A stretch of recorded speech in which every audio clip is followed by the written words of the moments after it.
कार्यक्रम अपने आप में बहुत अद्भुत है। हिंद प्रहरी का यह मंच निश्चित तौर से हम सबके जीवन में इसलिए याद रहेगा क्योंकि आज हमने आदरणीय सुरेश जी भाई साहब के नेतृत्व में उस दिन की कल्पना की है जो हम सबके मन में पलती रही है। और मैं तो इसका बहुत छोटा सा समाधान बता देता हूं उपाध्याय जी, बहुत छोटा सा है। इतना कुछ करना लड़ने की जरूरत है, न झगड़ने की जरूरत है, न कुछ करने की जरूरत है। एक सिंपल सा काम करो, लोकसभा चुनाव में मुसलमानों का मतदान खत्म कर दो, हो गया हिंदू राष्ट्र। कुछ करने की जरूरत नहीं है भाई। लोकसभा में भी हमें ही है, राज्यसभा में भी आ गए हैं, इतने बड़े बड़े बिल पास कर ले। छोटा सा बिल है ये, तो इसमें तो कोई काम ही नहीं है। उसके बाद ये तो देखो, धरने पे बैठना इनका काम है, वो बैठते रहेंगे। लड़ना इनका काम है, वो करते रहेंगे। पत्थर फेंकना इनका काम है, वो करते रहेंगे। इन्होंने पत्थर फेंका तो इनके समर्थक बोलने लगे जी कि रैली की इजाजत नहीं ली थी। मैंने उन्हें बताया कि देखो, अगर तुम्हारे अब्बा ने तुम्हारी अम्मी से इजाजत ली होती तो तुम भी नहीं हुए होते। इजाजत नहीं ली थी।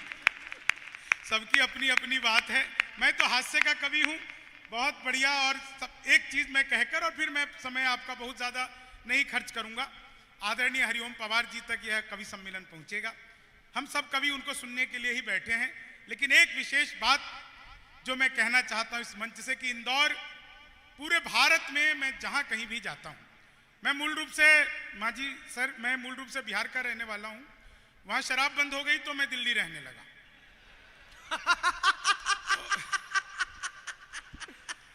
मैं दुनिया भर में जाता हूं। अभी दिल्ली के मुख्यमंत्री चिल्ला रहे हैं ना कि जी पुलिस मेरे हवाले कर दो, मैं ठीक कर दूंगा। मैं उन्हें कल बता के आया हूं, भाई साहब पुलिस भी आपके लिए यही कह रही थी, वाह, हमारे हवाले कर दो, ठीक कर दूंगा। तो इंदौर ने मुझे जो दिया है वो पूरे दुनिया में, मैं माइक के सामने बोल रहा हूं, पत्रकारों के सामने बोल रहा हूं, हमारे वकील साहब और हमारे आदरणीय सुरेश जी भाई साहब और मेरे बहुत ही प्रिय आदरणीय सोलंकी जी भाई साहब, आप सबके सामने बोल रहा हूं। इंदौर ने मुझे जो सबसे प्रिय दिया है वो दो चीजें दी है। वो है एक बड़े भाई सरीखे, मेरे बहुत ही मेरा जो ध्यान रखते हैं, मेरा अभिभावक के रूप में आदरणीय हमारे शशिकांत यादव जी। ये इंदौर की देन है। देवास रहते हैं लेकिन इंदौर में जब भी आता हूं मुझे लगता है मैं इनके पास हूं। और बड़ा ही प्यारा छोटा भाई अमन अक्षर, ये दो चीजें मुझे इंदौर ने दी है। और इंदौर वैसे भी मेरे लिए बड़ा खूबसूरत है। सारे लोग बहुत प्रेम करते हैं, बहुत स्नेह करते हैं। आइए भाई साहब, आपका स्वागत है। आधा कार्यक्रम निपट चुका है। अच्छे कवि पढ़ चुके हैं, मैं बहुत अच्छा कवि हूं, मैं पढ़ूंगा बिल्कुल सही समय पर आप आएगा। ये गोलू शुक्ला जी हैं, ये बाणेश्वरी का कवि सम्मेलन कराते हैं। इनके सम्मान में कुछ बोलोगे तो ये बुलाने वाले हैं तुमको। बस भाई साहब, जो जो ये कहेंगे वो आप मेरी मानना। और पिछले दिनों मैंने मोदी जी से पूछा, हाँ सुनिए आप। मैंने कहा मोदी जी आपकी नीयत क्या है? दोस्तों बात समझ में आ जाए तो आगे से पीछे तक एक एक व्यक्ति का आशीर्वाद चाहूंगा। मैंने कहा मोदी जी आपकी नीयत क्या है? मोदी जी बोले मेरी नीयत पाक साफ है।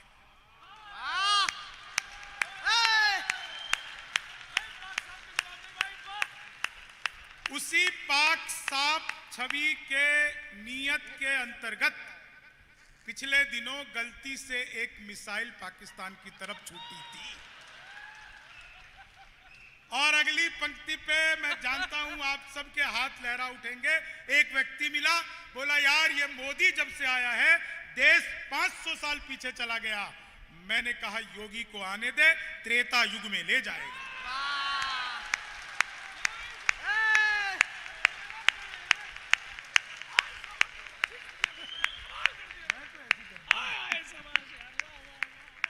एक लाइन में समाधान है साहब। जो लोग अभी मोदी को कोस रहे हैं वो उनको देवता बताएंगे, मैं जानता हूं। और ये आप लोग को मैं बहुत नमन करता हूं। यह दिन सपने में भी नहीं सोचा जा सकता था।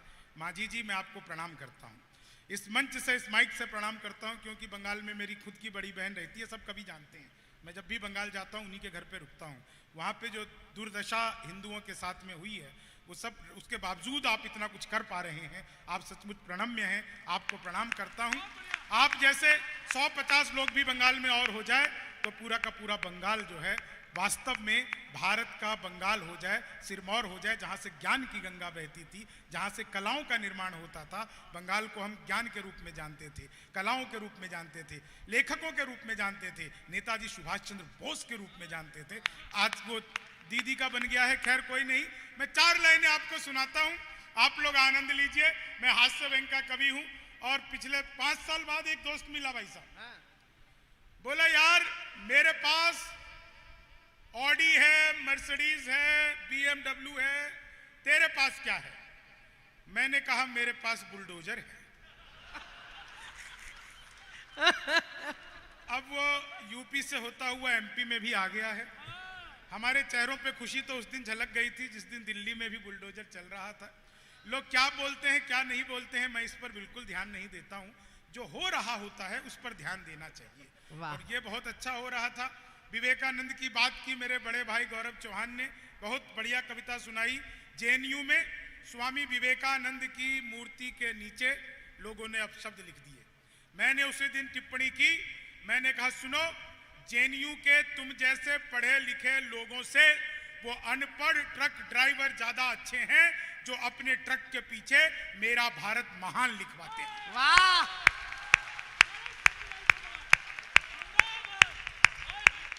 लोग कुछ भी बोल देते हैं, कुछ भी कह देते हैं। पिछले दिनों ट्रंप भारत आए थे।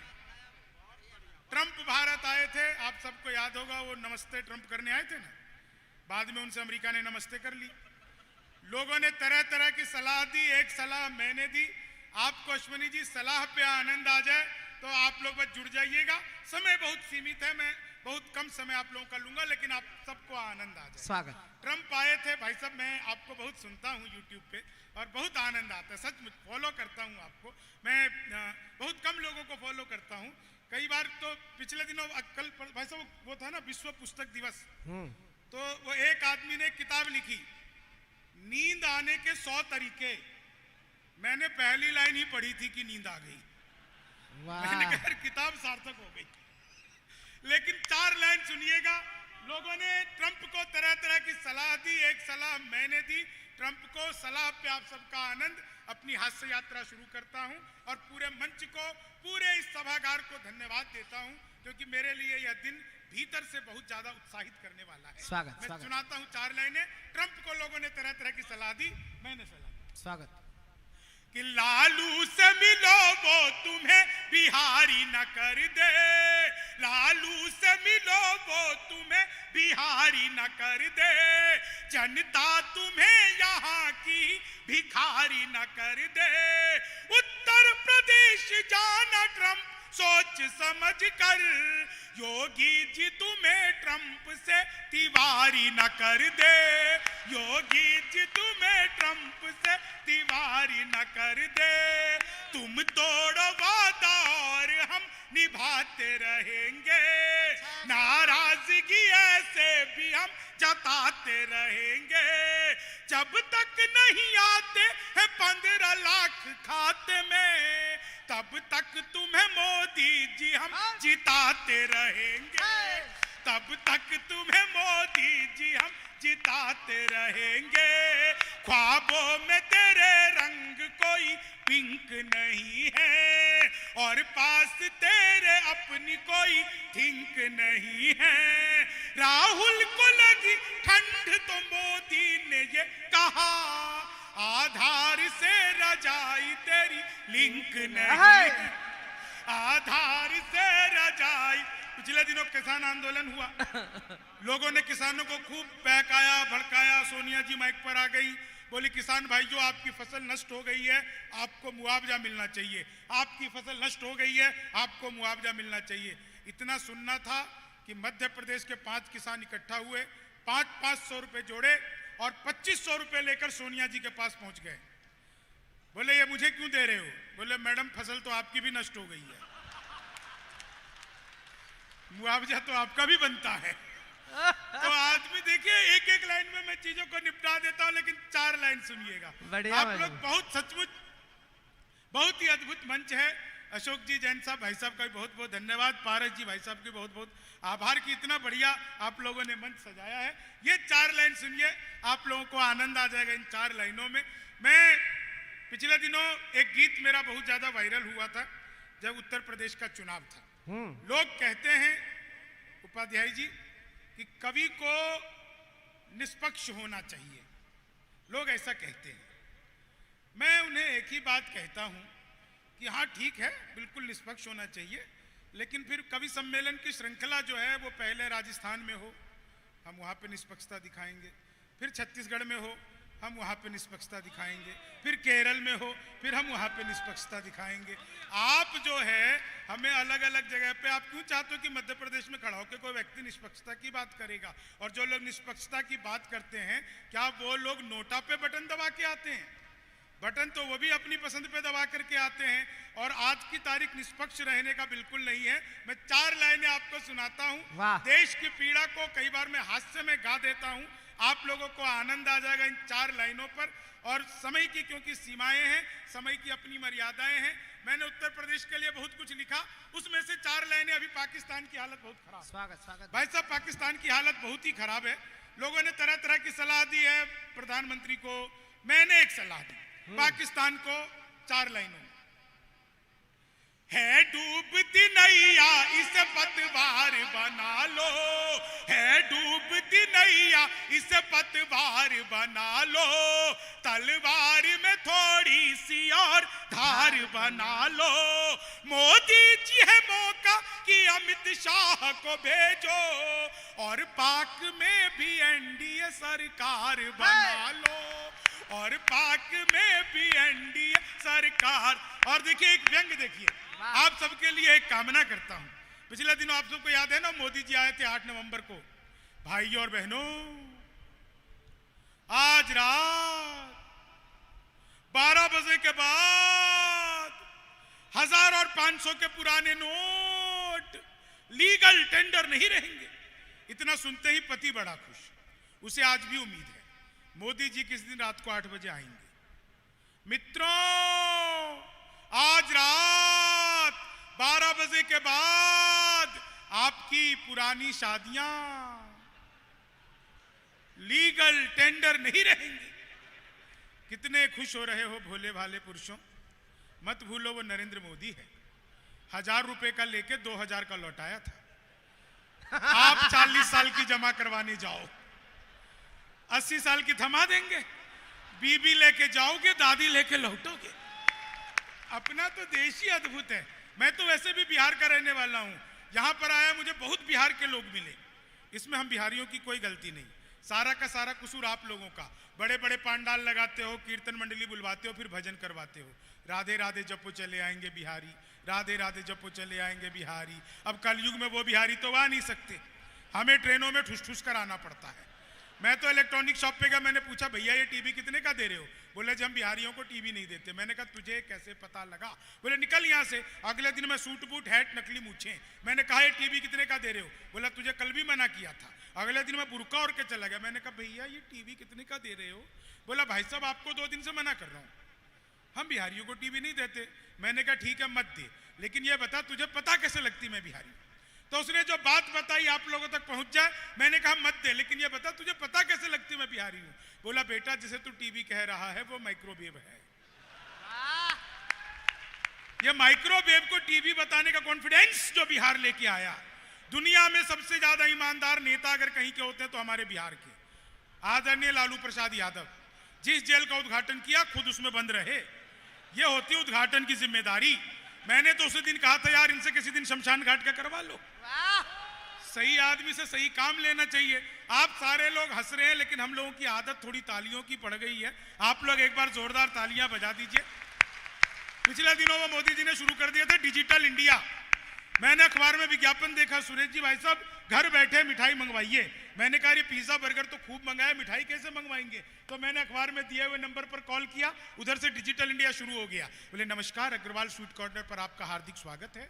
मिठाई लेने के लिए 1 दबाइए, चाट पापड़ी के लिए 2 दबाइए, गजक नमकीन के लिए 3 दबाइए, गोलगप्पे के लिए आजकल सब कुछ एक ही जगह मिलती है, मुझे मिठाई चाहिए थी, मैंने 1 दबा दिया। लड्डू लेने के लिए 1 दबाइए, बर्फी लेने के लिए 2 दबाइए, कलाकंद लेने के लिए 3 दबाइए, रसगुल्ले लेने के लिए 4 दबाइए, जलेबी, मुझे लड्डू चाहिए था मैंने 1 दबा दिया, बेसन के लड्डू लेने के लिए 1 दबाइए, मोतीचूर के लड्डू लेने के लिए 2 दबाइए, गोंद के लड्डू लेने के लिए 3 दबाइए, तिल के लड्डू लेने के लिए 4 दबाइए, बेसन का चाहिए था मैंने 1 दबा दिया, 1 किलो लेने के लिए 1 दबाइए, 2 किलो लेने के लिए 2 दबाइए, 3 किलो लेने के लिए 3 दबाइए, 100 किलो लेने के लिए 4 दबाइए। 1 दबाना था, गलती से 4 दब गया। मैंने कहा रे तो गलती हो गई। मैंने वही किया जो आप भी करते, तुरंत ही फोन काट दिया। 1 मिनट बाद कॉल बैक आ गई, बोले जी नमस्कार, हम अग्रवाल स्वीट कॉर्नर से बोल रहे हैं, आपके यहाँ से 100 किलो बेसन के लड्डू का ऑर्डर है, मिठाई किस पते पर भिजवानी है। मैंने कहा ये तो फंस गए, लेकिन फंस गए तो काहे बात के बिहारी, बिहारी फंसता नहीं है, फंसाता भी नहीं है, बीच का रास्ता। बोले जी जल्दी बताओ, देर हो रही है, आपके यहाँ से 100 किलो बेसन के लड्डू का ऑर्डर आया है, मिठाई किस पते पर भिजवानी है। मैंने कहा ये फोन किसने किया मुझे तो पता ही नहीं। घर में हम 9 भाई हैं, सबसे बड़े वाले से बात करने के लिए 1 दबाइए, उससे छोटे से बात करने के लिए 2 दबाइए, उससे छोटे से बात करने के लिए 3 दबाइए, और जब तक असली वाला ना मिल जाए तब तक दबाते जाइए, दबाते जाइए, दबाते जाइए। आप लोग जोरदार तालियां बजाइए। बाकी वो भाई साहब बात कर रहे थे यहाँ से कि जी हम 2 हमारे 2। आज तेरे को पेमेंट देते समय भी यही होगा विश्वम में। पारस जी से चाहिए तो 1 दबाइए, राकेश जी से चाहिए तो 2 दबाइए। सही बात है भाई साहब, अब मैं क्या कहूँ, लेकिन 4 लाइन सुनिएगा। आप लोग बात कर रहे थे कि हम 2 हमारे, देखो 9 का क्या फायदा हुआ ना, अपन फंस गए तो निकल गए, लेकिन ये दूसरों के लिए होना चाहिए, 2 वो का कोई चक्कर नहीं है। महाभारत की लड़ाई हुई थी, 18 अक्षुणी सेना थी, लाखों लोग एक अक्षुणी में लाखों की संख्या होती थी। इतनी बड़ी जनसंख्या कभी भी हमारे लिए समस्या है ही नहीं, बुरी जनसंख्या हमारे लिए समस्या है। अपनी अच्छी जनसंख्या जितनी मर्जी बढ़ाओ, अपना तो कोई दिक्कत ही नहीं है। चीन इतना बड़ा हो सकता है तो हमको काहे को सोचना कि हम 2 हमारे 2, ऐसा कुछ नहीं है। जनसंख्या कभी समस्या नहीं रही। आज की तारीख में 50 साल तक अगर एक बच्चे की पद्धति पे आ जाए तो 50 साल बाद देश की जनसंख्या ऐसी आधी हो जाएगी, क्योंकि 2 मिलकर 1 बनाएंगे तो 50 वैसी हो जाएगी। तो जनसंख्या तो समाधान है, तगड़ा समाधान हो सकता है। मैं इसीलिए कह रहा हूं क्योंकि मेरे खुद के अभी 3 है और पत्नी तैयार है, तो मुझे क्या दिक्कत है, 5 हो, 6 हो, 7 हो, इसमें कोई बुरी बात नहीं। हमारे लालू जी के खुद के 9 है, तो ऐसा कोई दिक्कत नहीं हमें तो। और हमें ना तो देखो प्रधान बनना है, ना हमें नेता बनना है, तो इसलिए कोई दिक्कत नहीं है। मैं 4 लाइन आपको सुनाता हूं, समय की अपनी सीमाएं हैं, उसी सीमा में रह करके 4 लाइन सुनिए, आनंद लीजिए। ये 4 लाइनें मुझे अचानक से याद आ गई। उत्तर प्रदेश का जब पहली बार योगी जी बने, अभी पिछले दिनों लखनऊ में योगी जी को सुनाने का अवसर मिला, बहुत ही उन्होंने आनंद लिया, आप लोग भी लीजिए। हास्य का कभी कहीं से भी बात शुरू कर सकता है। उत्तर प्रदेश में योगी जी की जब सरकार बनी, पहला काम किया एंटी रोमियो, जैसे जूलियट की कोई गलती ना हो, आधार कार्ड मिलवा के पीटे जा रहे थे। उत्तर प्रदेश में योगी बाबा से पहले की स्थिति यह थी कि कोई लड़की घर से बाहर निकले तो माँ बाप 3-4 घंटे बाद पूछते थे बेटा कब लौटेगी, कहाँ रह गई। अब स्थिति यह हो गई, कोई लड़का घर से बाहर निकले, माँ बाप हर 15-20 मिनट में पूछते रहते हैं बेटा किसी स्कूल कॉलेज के बाहर मुर्गा तो नहीं बना हुआ। Uttar Pradesh Yogi ji anti Romeo. और 4 लाइनें कि जुल्फों में उंगलियों को फिराने नहीं देते, जुल्फों में उंगलियों को फिराने नहीं देते, कलियों के पास भंवरे को जाने नहीं देते। इतनी सी शिकायत है हमें योगी आपसे, खुद से न पटी हमको पटाने नहीं देते, खुद से न पटी। जो भी मिले धन धान्य से भरपूर सा मिले, कोई भी नहीं हमको तो मगरूर सा मिले। इतनी सी कामना है मेरी आज दोस्तों, सबको ही बुढ़ापा शशि थरूर सा मिले, सबको ही बुढ़ापा सबको ही बुढ़ापा शशि।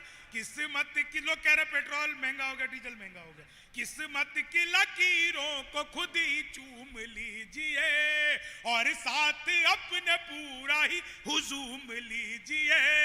पेट्रोल और शराब की कीमत समान है, अब घूम लीजिए या आप झूम लीजिए, अब घूम लीजिए या आप झूम। इसी बात पे माला लेके आओगे? भूल गए? अभी दीदी ने पत्थर फेंक के मारी थी एक दुकान पे। लो जी, 4 लाइनें सुनिएगा, 4 लाइनें बहुत आनंद की सुनिएगा और फिर मैं अपना स्थान लेता हूं। चीनी को जमा करके फिर से गन्ना बना दूं। मैं तो अद्भुत ही कवि हूं, क्लास में अध्यापक आए, बोले कौन बेवकूफ है, खड़ा हो जा, तो मैं ही खड़ा हो गया। बोले तुम बेवकूफ हो, मैंने कहा नहीं सर, आप अकेले खड़े अच्छे नहीं लगते। चीनी को जम, संस्कृत के अध्यापक आ गए, बोले तमसो माँ ज्योतिर्गमय, इसका हिंदी में अनुवाद करो। मैंने किया, माँ तू सो जा, मैं ज्योति के पास जा रहा हूं।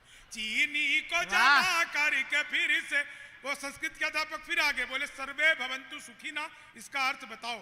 मैंने बताया जब सर्वे किया गया, सर्वे मतलब सर्वे, जब सर्वे किया गया तो पता लगा भवन्तु ऋषि के आश्रम में कोई भी सुखी नहीं था। चीनी को जमा कर, वो हिंदी के अध्यापक आ गए, बोले राहुल गांधी देश के प्रधानमंत्री बनेंगे, इसमें कौन सा अलंकार है? मैंने कहा जी असंभव अलंकार है। चीनी को जमा करके फिर से, मैं बिल्कुल सच बता रहा हूं आपको, इतना बढ़िया जब शानदार आप लोग सुन रहे हैं, हमारी सारे मंच के जितने लोग हैं, एक बार जोरदार तालियां हमारी अंतरिक्ष की संस्था इसरो के लिए बजाइए। उपाध्याय जी, इसरो के लिए तालियां मैंने इसलिए बजवाई क्योंकि इसरो से मेरा बचपन का नाता है। जब मैं पहली बार स्कूल गया तो मैडम बोली लड़कियां इसरो में बैठेंगी, लड़के इसरो में बैठेंगे। अपना उस दिन से नाता है। चीनी को जमा, गणित का अध्यापक आ गए, बोले मैंने तुम्हारे पिताजी को 2000 रुपए 6% ब्याज पर 10 दिन के लिए दिए, तो 10 दिन बाद कितना लौटाएंगे? मैंने कहा जी वो नहीं लौटाएंगे।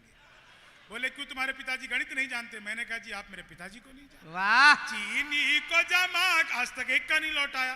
चीनी को, अच्छा देखिए बहुत भारी संख्या में महिलाएं, माताएं, बहनें बैठी हैं, मैं देख पा रहा हूं ये सब मेकअप के हिसाब से थोड़ा थोड़ा हंस रही हैं। इसमें इनकी कोई गलती नहीं है, इन्हें ब्यूटी पार्लर वाली समझा के भेजती है। बहन जी ज्यादा मुंह फाड़ के हंसोगी तो चेहरे के पीओपी की कोई गारंटी नहीं है, कभी भी उतर सकती है। चीनी को जमा कर, मैं तो ट्रेन में आ रहा था, बीच वाली बर्थ पे सो रहा था, ऊपर पे 30-40, नीचे पे 80-90, तो 30-40 ने 80-90 से पूछा, बोली बहन तेरी उम्र क्या है? वो बोले होगी कोई 38-40। अब उसने उससे पूछ लिया तेरी क्या है? बोली होगी कोई 18-20। मैं तो 20 के बरस से धड़ाम से नीचे गिरा। बोली भाई साहब क्या कर रहे हो? मैंने कहा जी पैदा होने की कोशिश। चीनी को जमा करके फिर से, मैं सच बता रहा हूं, आप लोगों ने सुना होगा कॉपी पेस्ट। इस कॉपी पेस्ट का आविष्कार हिंदुस्तान में हुआ और हमारी मातृशक्ति महिलाओं ने किया। वो नीचे वाले होठों पर लिपस्टिक लगाती है, ऊपर पप पप पप पप करती है, हो जाता है कॉपी पेस्ट। चीनी को जमा करके फिर से गन्ना, गणित का अध्यापक फिर आ गए, बोले एक्स की वैल्यू बताओ। मैंने बताया जो हमें छोड़कर चली गई, हमारी नजरों में उसकी कोई वैल्यू नहीं है। चीनी को जमा कर, क्या बात है, कई बुजुर्ग भी ताली बजाने लग गए, उन्हें भी एक्स की वैल्यू पता है। मैं प्रणाम करता हूं ऐसे लोगों को। ताली वाली बात तो ये है कि इस बात पे पवार जी भी हंस रहे हैं। पवार जी किस बात पे हंस रहे हो मैं आपको बाद में बताऊं। पवार जी तो मुझे देखकर ही हंसते रहते हैं। तो चीनी को जमा करके फिर से गन्ना बना दूं।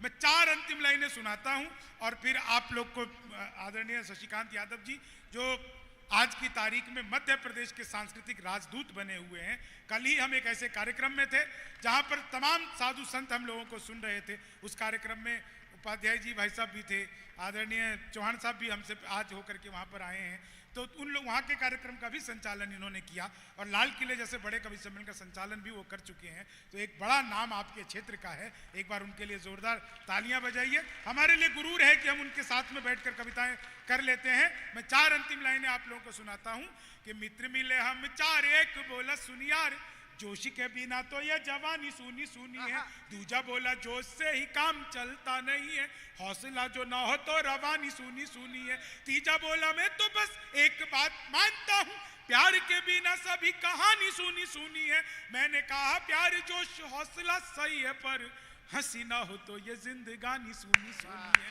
मैंने कहा प्यार जोश। आभार, धन्यवाद, जय हिंद।